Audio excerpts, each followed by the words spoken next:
All right. Thanks, Doug. Hey, we know you know what's going on in Washington, but are you having trouble seeing eye to eye with your friends? Well, blame the mainstream media. Just check this out. According to the Media Research Center, network evening news stories over the last 2 weeks have blamed the GOP 21 times and blamed Democrats none. None of the time. Zero.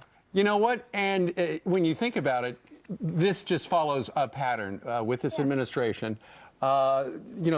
The president knew that if he took a particular stand where I'm not going to negotiate with Republicans at all, and then the mainstream media would go ahead and blame the Republicans. They've been doing that. According to the Media Research Center, blamed the Republicans 21 times, blamed both sides 4 times, and blamed the Democrats 0 times. And the reason I mentioned they blamed on the newscasts both 4 times is finally the Daily News is catching up. Yeah, today we were looking at it right here, and you can see this. They didn't single out the president, of course, because he's only in charge, but they do couple him up here as in the Three Stooges. Right. We've got Reed, Boehner, and our president. Well, day one was sharing blame. Day one was House of Turds.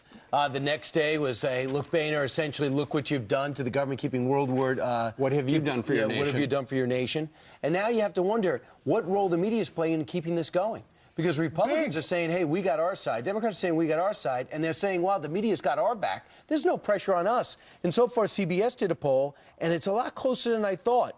44% blame Republicans for the impasse, 33% blame the president, but it's trending closer and closer despite the landslide of media bias. Well, I think part of it is the fact that people are starting to realize that the president keeps saying no, no, no, and the Republicans are saying, well, okay, you're saying no, but how about if we do this? How about if we open the parks? How about if we give money to the NIH or the District of Columbia or the vets?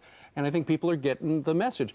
But you know what? You're getting it through Fox, you're getting it through talk radio, you're getting it through the internet. Mainstream media, though, continues to beat the drum. Those darn Republicans, they're doing this. And the thing that opened the door for that is the seemingly the fracture within the party. They all seem to want Obamacare gone. But the way they went about it had them somewhat separated, whether it was Senator McCain, Senator Graham, Peter King, so-called moderates, saying, I don't agree with what Ted Cruz and others are doing. So that was the opening, I believe, for the media to run with that and say, look, they can't even get along. Their objective is the same. Their strategy is the only thing that's different. And then others would argue, would we even be talking about this as a nation? Would everyone be talking about in their living rooms if it weren't for Ted Cruz being such a voice out there? And then speaking of the media, many actually say out there that Obamacare is a success. Just look at the dysfunctional website to prove it. Yeah.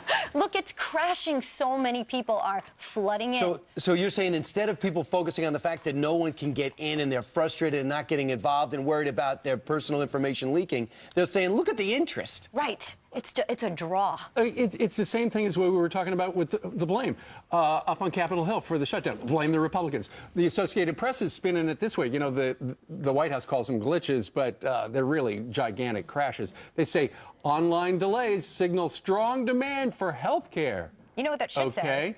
It should actually say corporations, in fear of what's going to happen, they actually are releasing hours of their employees so that they're not full-time, so they maybe even have to look into this system here because they don't have the option at work. You saw the second headline says Obamacare stays swamped, and others essentially spin it positively as if it's a newsletter, not a newspaper. It's interesting. In Louisiana, Blue Cross Blue Shield got 0 enrollees the first day. Is that right? 0. They spent $60 million preparing for the rollout. And people wanted information, but they did not sell a single policy day one. I didn't hear that in the papers today, though. Yeah, I bet you're not going to find it in that one. It's not up there. Oh, yeah, we said it. That's why you watch. But we do know Kathy Lee and Hoda start their brilliant column soon. Well, that's good to know. Meanwhile, we got, who needs them? We've got her.